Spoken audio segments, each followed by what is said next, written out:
So I thought today we'd spend some time talking about this theme that I've been working with for a while now. I've really been working with it for a couple years, really since I started Upward Slopes back in 2020. These last few weeks and months, this new series of writings, I've really been getting closer to this thing. And here in this video, I just wanted to spend some time more directly speaking to it. Now, this theme, I often find it difficult to express through words exactly what it is, but I think the best word that I have come across is embodiment or embodied living, right? Living life in the full power that is us each as a human being. Now, contrast this with the way I think most of us live our lives, which is the way that I spent most of my life living, which was purely up in my head, right? I've talked a lot about how I was trained as a scientist and engineer, and I spent a lot of time just problem solving and just going through life just so purely in my head, just overthinking everything. And, when it comes to living more fully embodied, it's not about getting rid of that, right? This isn't an either or. This isn't about living down in our bodies or living up in our minds. To me, embodied living is about living all of it, okay? It's about recognizing the power of the human mind and recognizing just how amazing it is and how powerful it can be, and recognizing its limitations. With this, it's about learning just this vast, vast intelligence that, makes its home in the rest of us, right? That makes its home in our hearts and in our guts, in our wombs, for those of us that have one. The human body has all these different systems, right? We'll bring in my favorite engineering term. The human body has all these different systems, and when we are living life fully embodied, we are allowing them all to work, and we're allowing it all to flow together. And that's really what I've been trying to get at with a lot of my writings. And as I've found, the best way for me to talk about it has been out on the trails, particularly out as an ultrarunner. Also as a rock climber, although I've taken a pause on that for some time now. That's a whole story for another day. One that is rich with information and one that I will bring you soon. For now, though, going more with the ultrarunner thread, I wrote a post about this. When I am out on the trail for that length of time, the only way, and I believe this to my core, the only way that someone can do something like go run 100 miles is by being so fully in tune with her own self. And this is what ultra running has really taught me. It has taught me how powerful my mind can be and how important it is to use my brain to strategically plan out runs, to make sure I'm eating enough, to make sure I'm drinking enough, to make sure I'm not making any stupid decisions. But that's only one piece. To be able to run 100 miles, I have to be so in tune with all of the information that's coming my way, right? To be able to, my favorite thing to do is just to go out in the mountains, to just get away from the crowds and go deep into the wilderness, just me in the forest, and just to be out there running as far as I can in a safe way. Now, to do that, again, there's a mental component. I have to be smart about it. But those smarts, they don't just come from here. They come from all of me, right? They come from these different spaces in me that provide me with information so that when I'm heading off in a direction, I get this signal in me that says, Katie, don't go there. Katie, it's time to turn around. Right? While I'm out on the trail, just me and the trail and the forest around me, I have to rely on all these different sources of information to keep me safe and just to have a brilliant time out there. And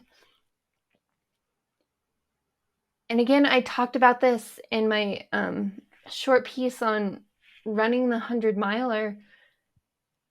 When I'm out there on the trail and, it's mile 80 and I've been running for 30 hours, I have to be so in tune with the signals that are being sent my way.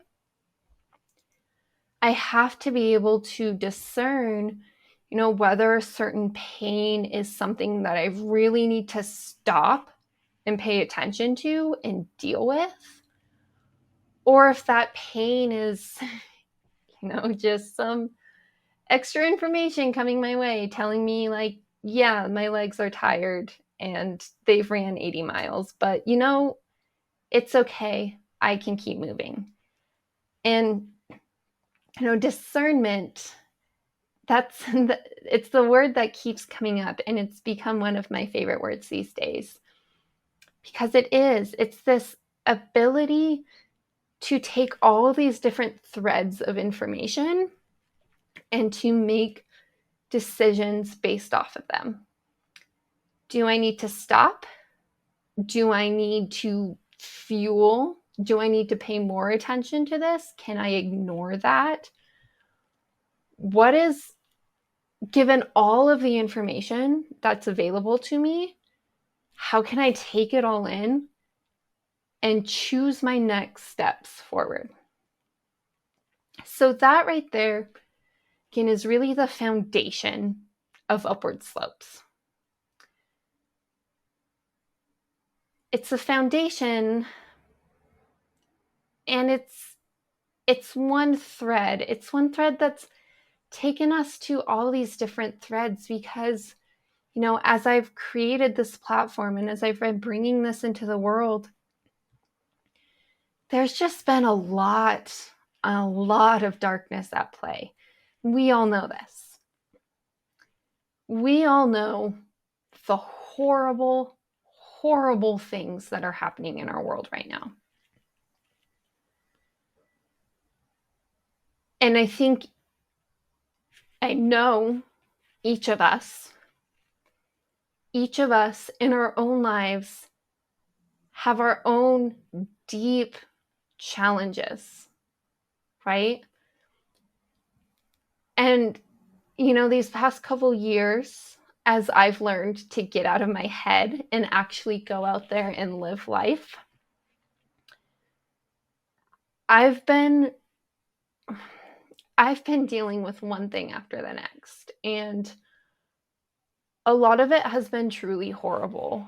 And a lot of it's been more mundane. And a lot of it has been a blast. And, it's all these different things that come together in our lives that just feel so complicated, because they are so complicated. We can't just rely on our logical, analytical minds to make sense of it all and move us forward through it, right? We can certainly use our brains, and I hope we all are out here using our minds and using logic.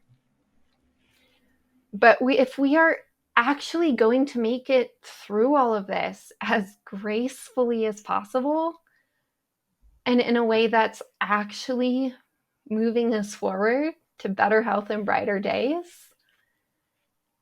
we have to rely on the fullness of what we are as these spectacular beings that we are, right?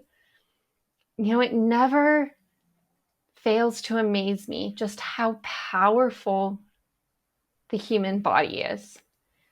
And for a long time, it was all about the human brain for me. It was all about the conscious mind and neural pathways. And while that will continue to amaze me,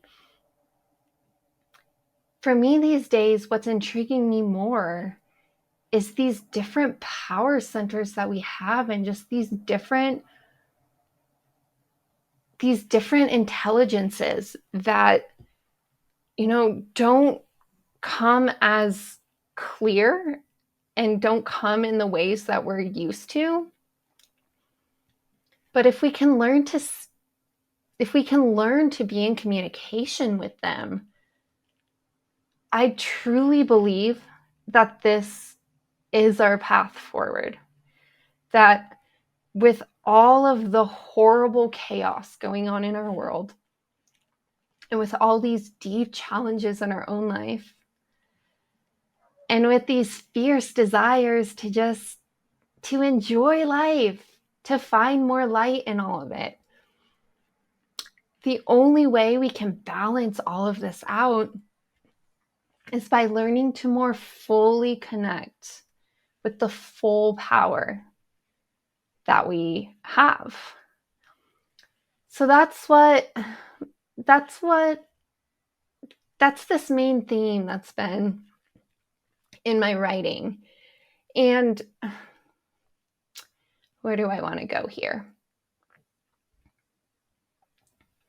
So I've been speaking to this idea on one plane. There's a direction that I want to take it, and we're not going to go there today, but I do want to pull in this thread. When we start talking about,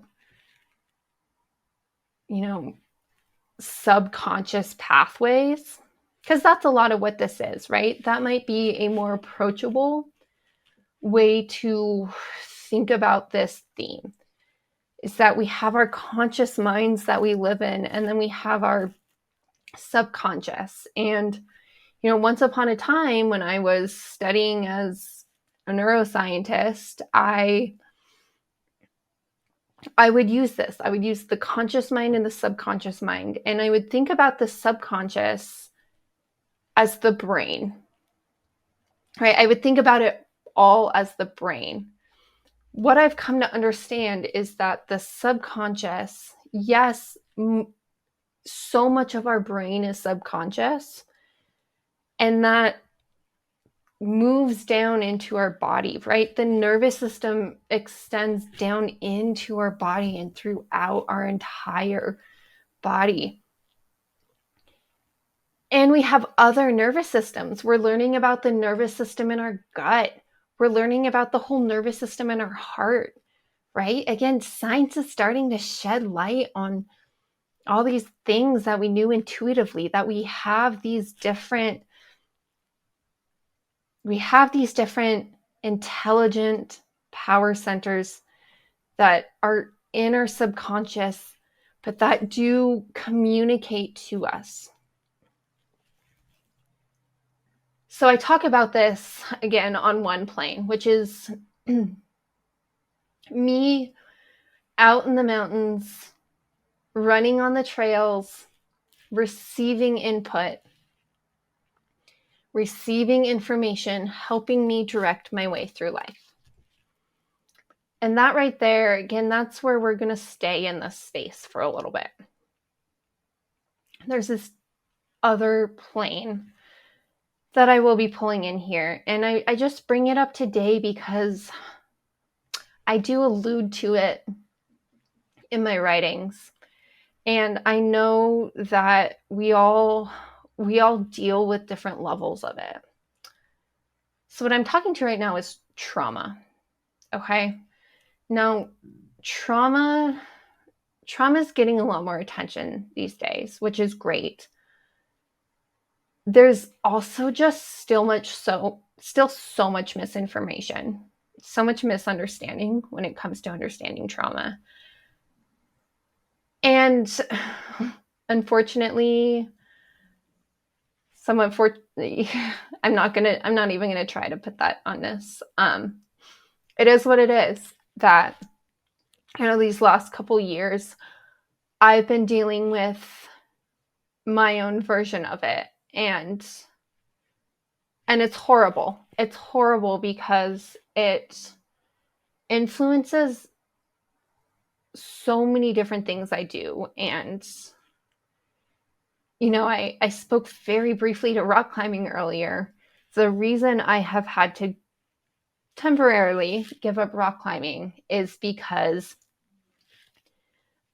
a year and a half ago, I started having panic attacks on the wall, and it was paralyzing. And the conversation I have over and over and over again is that it has nothing to do with my mind. My mind is on one plane, and the trauma that's stored in my body that's presenting it with these different experiences, it is its own power. And I bring this into this discussion here because as we start talking about embodied living, right, there's this somewhat rational part of it where we can be, again, I can be out in the forest and I can be running along the trails and I can be receiving this information that's like, that gut feeling that tells me not to go down that path, or that gut feeling that tells me to go home, or that hunger signal or sign of weakness that tells me I need to eat more food, right? These come in all these different forms. And in so many of our lives, there's this other thing at play that isn't so rational. It's this signal that we receive from our body that takes over, that can be paralyzing, and that can lead us to do completely irrational things that most of the time don't actually help us move forward into that better space we want to be moving into. So as we're here talking about embodied living, again, with this first chunk of writings I've been bringing to you, I've been intentionally leaving out this trauma piece, although I have been alluding to it with demons, other words that have helped me become clear with what's going on. At this point, I want us to be aware that there is this extra layer that exists, and it exists for all of us. It exists for all of us, and it exists to very different degrees. It manifests in different ways. And again, we'll leave that topic for this next period of time that I want to get into. For now here, And today I really just wanted to focus on speaking more freely to this idea that is embodied living. And just to really touch on what I think is so important these days. For me, personally, learning to get out of my head and just be fully in my body and to listen, to learn to listen to all these different signals and to learn to discern, what's actually useful information that I need to pay attention to and act on, and then what's more just noise that's coming up that I can let go of for now. So I've been writing different writing different blog posts. I've been sending them your way. I will keep sending them your way. One last thing I wanted to talk about today. So there's this thing with all of this, and a lot of my writing right now is about the experience of just being in whatever's happening, being in it fully. Right? I was talking about this with these last couple of months I've had, right? I finished my 100-miler. And the 100-miler itself, right? I talked about this idea of being in the experience fully, right? Not using my mind to turn away from the pain, but using my mind to direct my attention to everything that needs my attention. And sometimes that is pain. Sometimes that is grief. So that happened in the 100-miler, in this silly game, right? Ultra running that I play. And it happened to me after I crossed the finish line, after I went home, and I returned to this life of mine that is filled with so much pain and so much grief.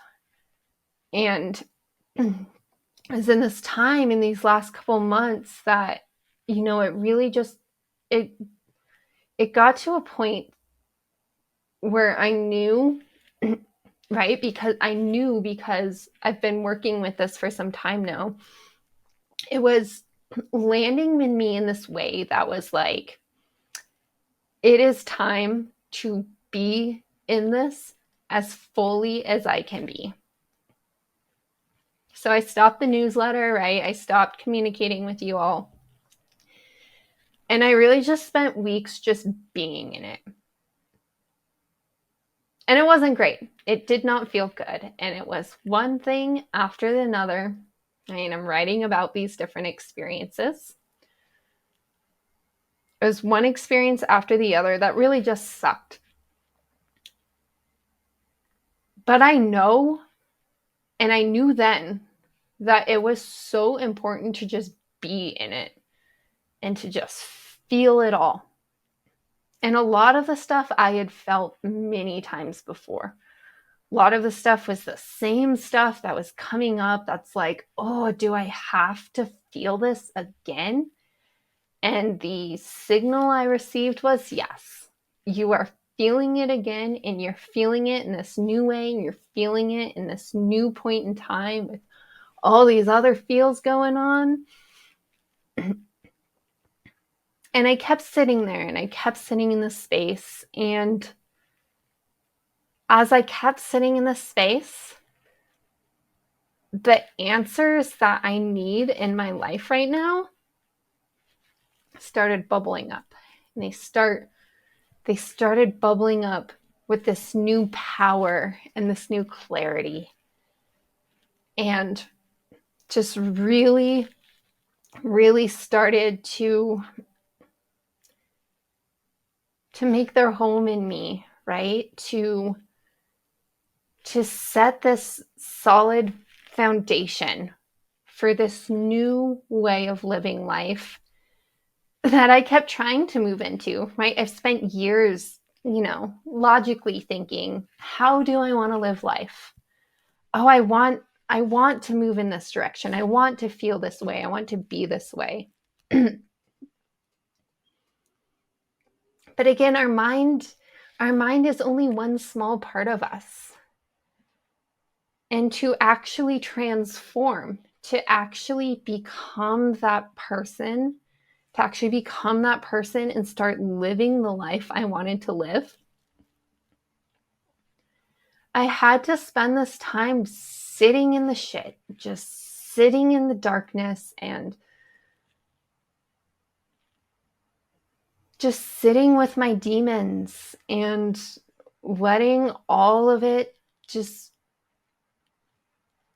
come in. And I had to sit with it and I had to feel it. And again, like nobody wants to do that. I understand nobody wants to do that. And I believe that is one of the fundamental problems with our world right now, is that we are not willing to feel it, right? It starts to come in, and we get that little and then we do anything and everything to distract ourselves, right? We grab the wine to cover it up. And when we do that, we end up in a world that is this giant shitstorm we are living in. So the reason I've been spending so much time in this space is because this is my invitation. This is my invitation in the world, is to start feeling these things. And it sucks, and I know that. I know that because I've been in it, and it sucks. But when we allow this process to unfold, that's where we start finding this truer light that I know actually leads me forward. It's the light that isn't just my brain thinking about ideas of things I could be, things I would like to be. It's this light that actually moves me forward into that space that's where I need to go. So that's what's been going on. That's what I'm thinking about as I'm writing these stories, as I'm out there on the trails, living it. Or while I'm here in my bedroom on the floor, feeling it all one more time. That's what's going on. And I just wanted to sit down with you here today and just talk freely about it. And again, there's more layers to this. And do I want to go here today? I think I'll just leave off quickly with one thing, that this whole process, there is an art to it, and there is some skill to it. And I learned that because back in 2020, when I started doing this, right? When I started the process that is getting out of my head, and I started recognizing, like, oh my gosh, there is all this pain in my life that I've just been, distracting myself, or I've been pushing away, or I've been drinking away. I recognized that I needed to start letting it in and feeling it. But at that time, I didn't have the resources that I do now. And I didn't have the skills that I have now. And because of it, the way I went through that whole process was important. It was important because it got me out of the horrible life I was living. It brought me to the space where I wanted to be. But I did so in a way that left its mark. And again, we're not going to dive into the trauma thread right now, but just weaving that in here a little bit, that that there is an art and there is some skill and there are resources to help us through that process. So I've been working on a thing. I'll be telling you more about it because I've been in this for years now. And as I've been in it, I've been working to help myself, and I've been, working, studying, learning so that I could one day help people like perhaps you. So with that, I do have something coming in the near future to help us all out, but I'll talk more about that soon. For now, we'll just continue. I will continue sending the rest of the blog posts in this more surface level embodiment series. And as I do,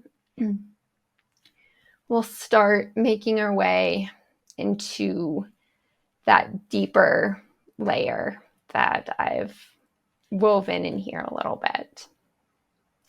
So thank you for listening today. I hope this is useful, and if it is, I'm playing with this new format. I've told you I'm bringing forth this new space, We Are the Forest. I'm also starting up over on YouTube, and there's a lot of moving pieces here. So if this is useful to you, please let me know. Or anything else that's bubbling up right now, please let me know. I would love to hear it. So thank you for tuning in today. I will see you next time.